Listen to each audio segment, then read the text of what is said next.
감사합니다. 우리 앞뒤적으로 한번 인사하실까요? 받은 복을 세워 봅시다.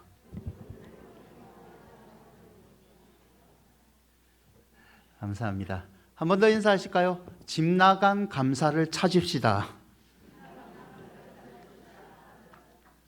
여러분, 탈무드에 이런 이야기가 있습니다. 한 가난한 농부가 납비를 찾아가서 호소를 합니다. 우리 집은 너무 작고 자녀도 너무 많고 우리 아내는 악처입니다. 내가 너무 힘들어요. 랍비가 묻습니다.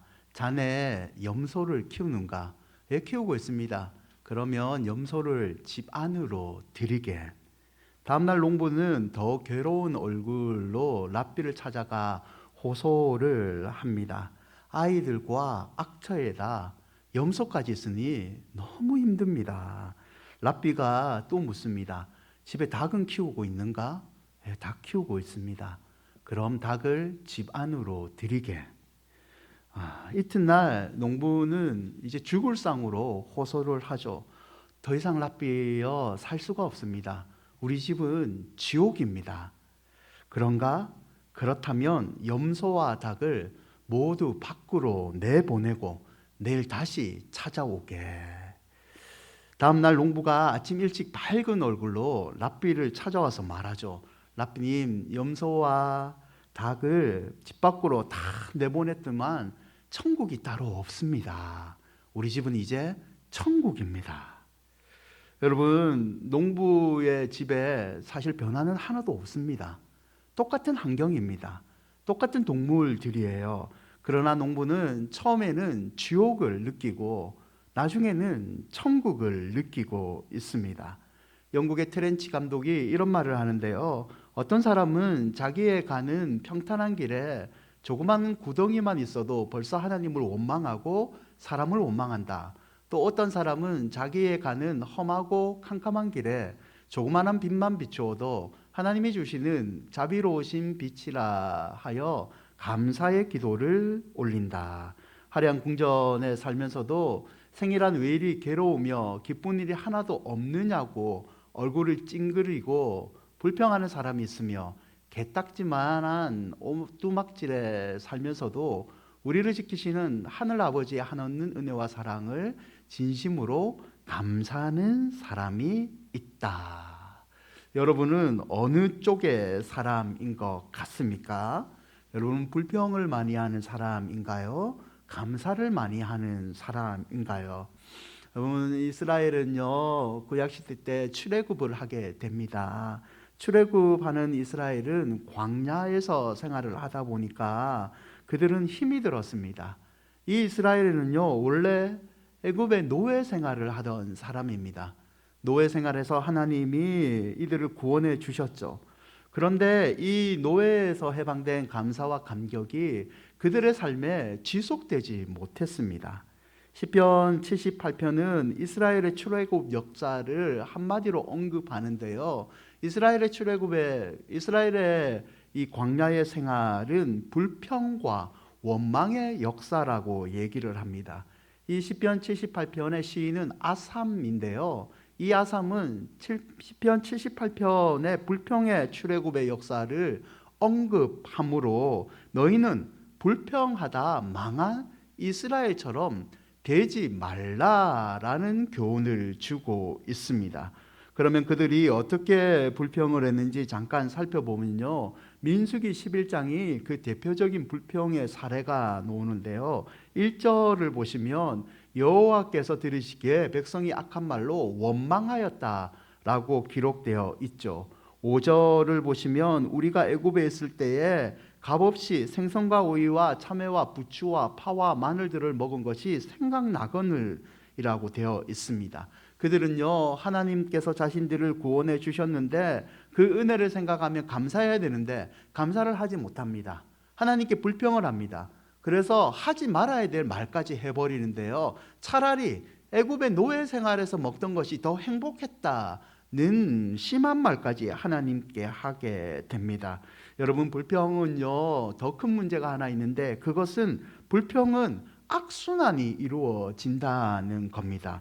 하나님께 우리가 불평함으로 진노를 받아요. 그리고 더 큰 고통을 겪게 되고 그제서야 정신 차리고 허겁지겁 하나님께 놓아서 회개를 합니다.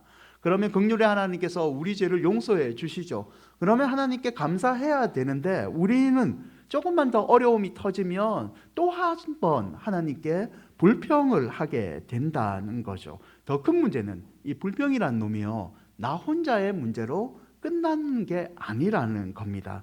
콜롬비아 대학 심리학과 교수인 제프리 로어가 이런 말을 하는데요. 불평의 성질을 화가 난다고 해 불평을 쏟아내는 습관을 마치 밀폐된 엘리베이터에서 방귀를 뀌는 것과 같다. 당장은 시원할지 몰라도 금세 주변 사람들이 괴롭고 내 자신까지 괴로워진다. 여러분, 밀폐된 공간에서 예배 시간에 만약에 그런데 방귀 껴보셨나요? 아무도 없을 때 살짝 껴보셨죠? 저는 껴봤습니다. 여러분, 이 방귀를 뀌면요, 나는 엄청 시원합니다.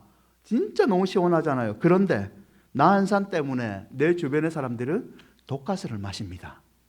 여러분, 불평이 이런 성질이 있다는 겁니다. 시편 37편 7절과 8절을 보면요, 이런 말씀이 있어요. 여호와 앞에 잠잠하고 참고 기다리라. 자기 길이 형통하며 악한 길을 이루는 자 때문에 불평하지 말지니라. 분을 그치고 노를 버리며 불평하지 마라. 오히려 악을 만들 뿐이라. 불평을 하면 나만 있는 게 아니고 주변 사람들도 다 힘들어진다는 겁니다. 악영향을 미치는 거예요. 그래서 성경은 이런 불평하는 것이 악과 같다라고 표현을 하고 있습니다. 여러분, 여러분의 삶은 어떤가요? 지금 여러분의 툭 튀어나오는 말은 불평입니까? 감사입니까? 오늘 예배를 통해서 이 불평의 말이 없어지시기를 축원드립니다. 그러면 왜 이 불평은 생기게 되었을까요? 그 첫 번째 원인은 탐욕입니다. 민수기 11장 4절을 보면 그들 중에 섞여 사는 다른 인종들이 탐욕을 품음에라고 기록되어 있습니다. 탐욕은 과도한 욕심이죠. 인간의 욕심은 계속 더라는 이런 욕심을 가지고 있습니다. 여러분, 몇 주 전에 말씀드렸듯이 이스라엘은요, 광야 생활을 하면서 전혀 굶지 않았습니다. 그들은 하나님께서 만나를 주셨기 때문에 늘 풍족한 삶을 먹고 살았습니다. 그럼에도 불구하고 이스라엘은 오늘 원망을 하고 있죠. 왜 이렇게 되냐면 음식이 부족해서가 아닙니다. 성경은 탐욕 때문이라고 기록하고 있죠. 시편 78편 18절 보시죠. 그들이 그들의 탐욕대로 음식을 구하여라고 기록하고 있습니다. 여러분, 현대의 시대를 가리켜 더의 시대라고 얘기를 합니다. 더 많은 돈, 더 많은 집, 더 많은 차, 더 큰 행복, 이런 것을 쫓아가는 사람들은요, 결국 만족하지 못하고 더 달라라만 말한다고 얘기를 하죠. 두 번째 불평의 원인은 망각이라고 얘기를 합니다. 11장 5절을 보시면 이들은요, 하나님이 자기들에게 베풀어 주신 은혜를 잊어버립니다. 여러분, 그리고 노예 생활에 먹었던 생선, 오이, 참외, 부추, 파가 여러분 생각이 난다고 표현하고 있습니다. 그리고 이렇게 얘기했죠. 값없이 먹었다. 근데 여러분, 가만히 생각해 보세요. 이들이 과연 값없이 먹었을까요? 이 사람들은 노예였습니다. 노예였기 때문에 강제 노역을 하고 채찍을 맞으며 고생하며 눈물로 먹은 음식이 이런 음식들입니다. 이들은 전혀 값없이 먹지 않았습니다. 이런 값없이 먹지 아니했던 노예들을 하나님이 구원해 주셨죠. 더 이상 눈치도 보지 않고 채찍 맞지 않고도 편하게 먹을 수 있는 상태의 자유인들로 하나님이 만들어 주셨습니다. 그래서 출애굽한 하나님께 감사해서 출애굽기 15장 2절에 여호와는 나의 힘이요 노래시며 나의 구원이시로다. 그는 나의 하나님이시요 내가 그를 찬송할 것이며 내 아버지 하나님이시니 내가 그를 높이리로다고 감격의 고백을 하나님께 드렸습니다. 그런데 얼마 있지 않아 이 은혜를 잊어버렸습니다. 그리고 불평을 하죠. 결국 은혜를 잊어버린 원인은 여러분 망각이라는 것입니다. 사랑하는 여러분, 우리도 그렇지 않나요? 저와 여러분에게는요, 구원의 은혜가 있습니다. 오늘 세례를 하고 유아 세례를 하고 입교를 했잖아요. 우리는 이제 그리스도의 부활의 십자가의 은혜를 받았기 때문에 평생 그렇게 살겠다고 하나님과 사람들에게 서약하는 시간이 아닙니까? 여러분에게도 하나님이 구원의 은혜를 베풀어 주셨습니다. 아멘? 아멘. 그런데 어느 순간 우리는 이걸 잊어버렸다는 거죠. 망각했다는 거죠. 이상과 같이 이스라엘은 탐욕과 망각으로 하나님 앞에 불평을 했습니다. 그러면 이런 불평을 어떻게 이길 수 있을까요? 성경을 보시면 성경에서는 불평과 원망을 이기는 방법으로 감사라는 방법을 자주자주 제시합니다. 감사의 첫 번째 방법은 항상인데요. 우리 한번 골로새서 3장 15절과 17절을 함께 한번 읽어볼까요? 그리스도의 평강이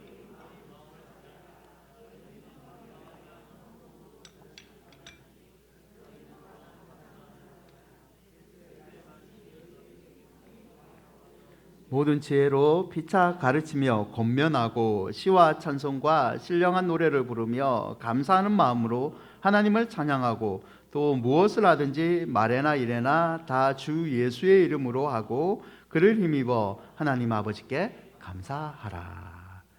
여러분, 이 구절에 감사가 3번 있습니다.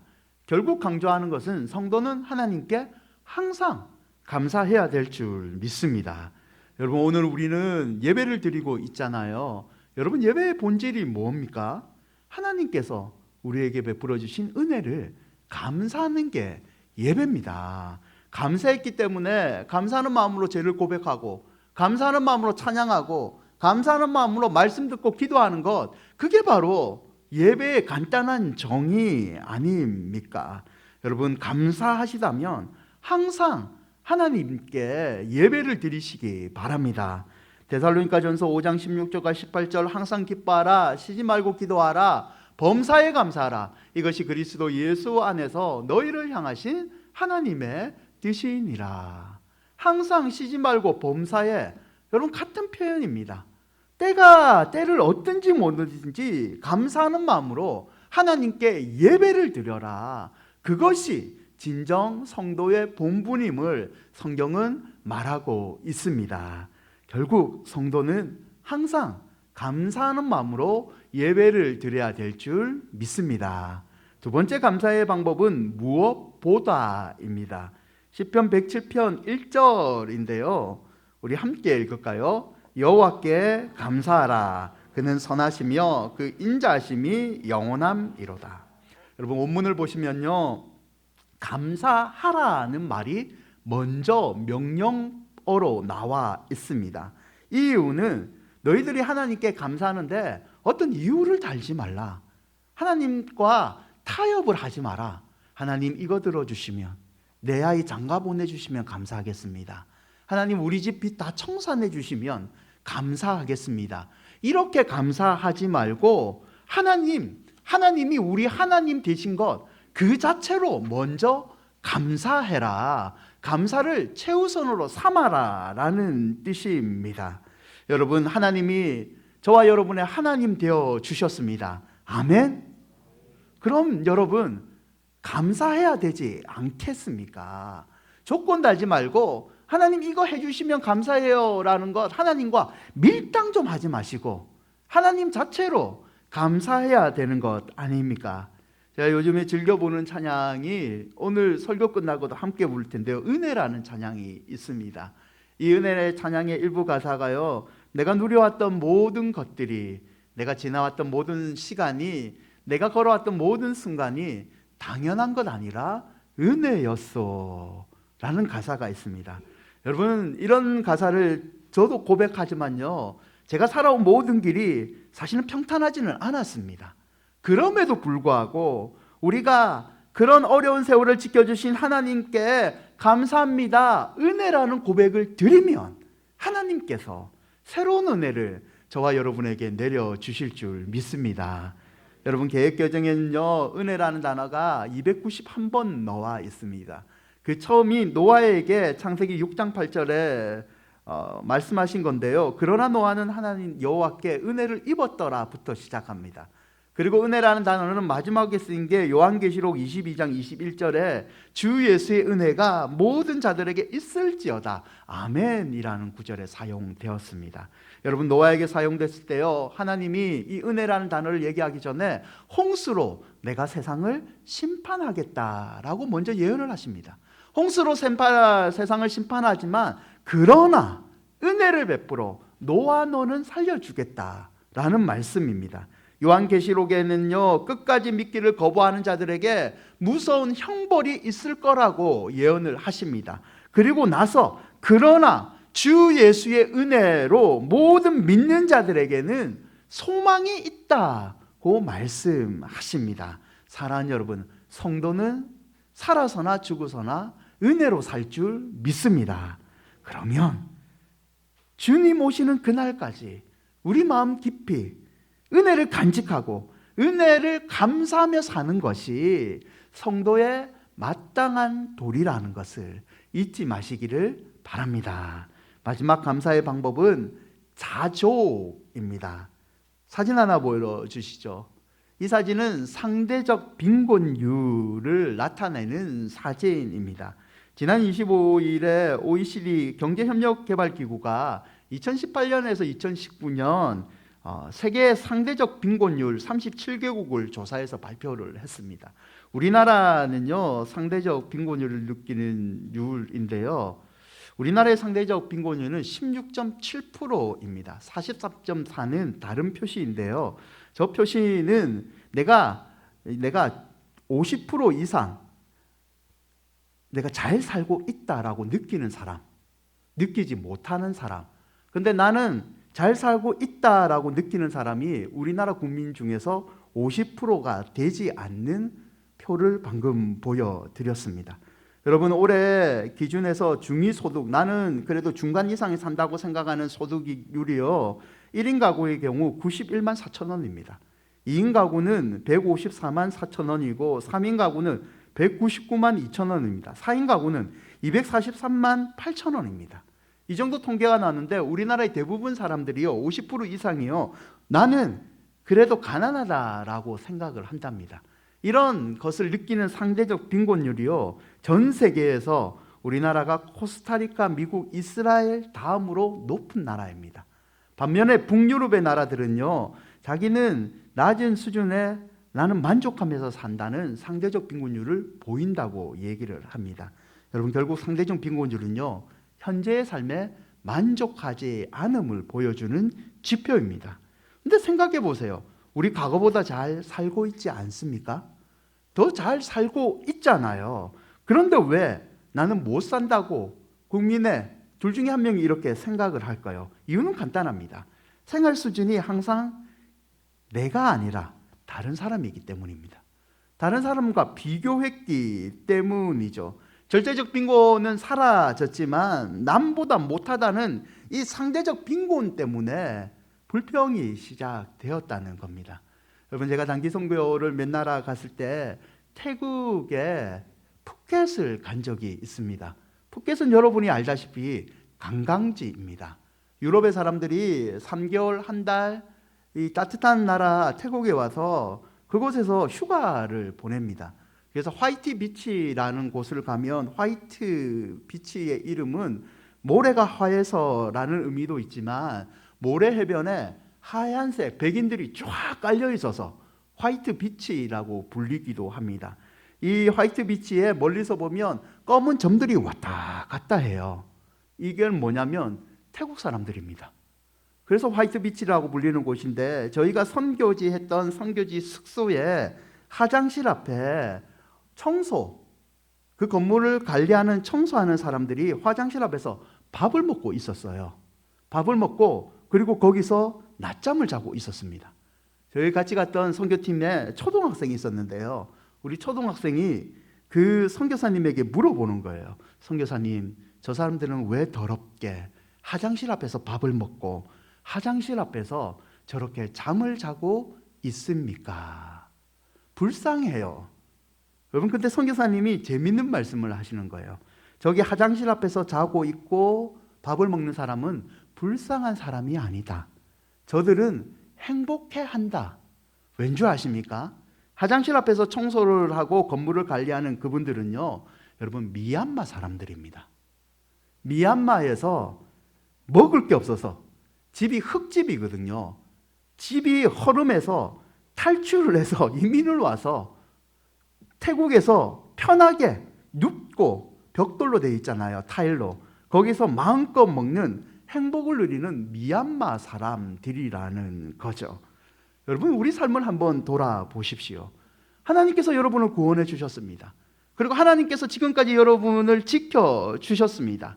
그러면 남들과 비교하지 말고 누가 더 잘됐다, 누가 내 자녀 잘됐다, 옆집 애가 취업했다, 그런 거 비교하지 말고 오로지 내 자신만 생각했을 때 내게 베풀어 주신 하나님의 은혜가 여러분 크지 않습니까?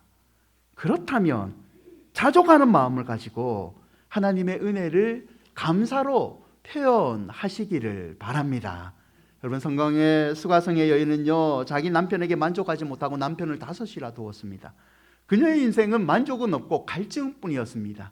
그러나 예수 그리스도를 만난 이후에 그녀는요, 참된 행복을 누렸다고 되어 있습니다. 빌립보서 4장 11절과 13절인데요, 우리 함께 읽을까요? 내가 궁핍함으로 말하는 것이 아니니라. 어떠한 형편이든지 나는 자족하기를 배웠노니 나는 비천에 처할 줄도 알고 풍부에 처할 줄도 알아. 모든 일, 곧 배부름과 배고픔과 궁핍에도 처할 줄 아는 일체의 비결을 배웠노라. 내게 능력 주시는 자 안에서 내가 모든 것을 할 수 있느니라. 아멘. 자족하는 법을 배우시면 하나님께서 능력을 주시고 모든 것을 하게 하실 줄 믿습니다. 오늘은 추수감사주일입니다. 성경에도 추수감사절의 기원이 있지만 추수감사절은 1620년 4월 5일 102명의 청교도들이 여러분 신앙의 자유를 찾아서 메이플라워를 타고 대를 항해하는 데서 또한 교훈을 찾을 수 있습니다. 이 항해 가운데 51명이 죽습니다. 3,300일 항해하여 뉴잉글리의 프리마우스에 정착을 합니다. 그런데 정착했다는 기쁨도 잠시 맹수가, 그리고 원주민들이 공격을 하고 질병과 굶주림으로 다 죽습니다. 49명이 남습니다. 땅을 개간하고 옥수수를 심고요, 바다에 가서 고기를 사냥하고 1년이란 세월을 보냅니다. 추수를 했는데 얼마 남지 않는 음식밖에 없는 거예요. 그래도 이들은 곡식을 모아서 하나님께 감사 예배를 드렸습니다. 그게 바로 추수감사주일 예배이죠. 여러분, 추수감사주일 예배는요, 도무지 감사할 수 없는 상황, 먹을 것이 없고 내 동료들이 죽은 묘지 앞에서 드렸던 예배가 추수감사주일 예배입니다. 그러므로 사랑하는 여러분, 2021년 우리를 지켜주신 하나님의 은혜를 감사하시기를 바랍니다. 도무지 감사할 수 없는 상황에도 이기게 하신 그 하나님께 온전히 집중하시고 그 하나님께 감사를 표현하시면 하나님께서 또 다른 축복을 저와 여러분에게 내려주실 줄 믿습니다. 말씀을 맺고자 합니다. 사진을 보여주시죠. 혹시 이분을 아시나요? 우와, 아시는 분이 나왔습니다. 네, 깜짝 놀랐습니다 지금. 여러분, 콜린 파월입니다. 콜린 파월. 부시가 미국 대통령일 때 최초의 흑인 국무장관이 되신 분입니다. 이분이 뉴욕 빈민가 출신입니다. 이 콜린 파월이 생전에 그 재밌는 얘기를 했습니다. 그가 아르바이트를 공장에서 했을 때 인부들과 함께 도랑을 판 적이 있대요. 그때 함께 도랑을 파는 한 사람이 삽을 몸에 기댄 채, 삽의 몸을 이렇게 기댄 채 불평을 하는 겁니다. 우리를 이 정도 대우밖에 못 해주나, 회사가 충분한 임금을 주지 않는다라고 불평을 했답니다. 그런데 이 불평하는 사람 바로 옆에 사람은 불평하는 것과 상관없이 묵묵하게 삽질만 했답니다. 몇 해가 지나고요, 콜린 파워가 똑같은 공장에서 아르바이트를 하러 갔대요. 불평을 하는 사람은요, 여전히 삽에 기댄 채 불평을 계속하고 있었대요. 근데 묵묵히 일한 사람은 어떻게 됐을까요? 그 사람은요, 지게차를 몰고 있었대요. 또 몇 해가 지나서 그곳에 다시 갔는데요, 삽을 기댄 채 불평을 하던 사람은 회사에서 쫓겨났답니다. 그런데 이 묵묵히 일을 했던 사람은 이제 지게차를 운전하는 것이 아니라 그 회사의 사장이 되었답니다. 이 교훈을 콜린 파워가 평생 마음속에 새겼대요. 불평을 일삼으면 결국 스스로 불평의 열매를 따먹게 되고, 감사를 일삼으면 상응하는 열매뿐만 아니라 행복이 증가된다는 것을 평생 깨달았다고 합니다. 서양 속담에 이런 말이 있는데요. 한번 보여주시죠. 함께 한번 읽어볼까요? 행복은 언제나 감사의 문으로 들어와서 불평의 문으로 나간다. 조심하라. 불평의 문으로 행복이 새 나간다. 기억해라. 감사의 문으로 행복이 들어온다. 아멘. 아무쪼록 불평을 조심하시고 하나님의 은혜를 기억하며 늘 감사하며 사시기를 주님의 이름으로 축원드립니다.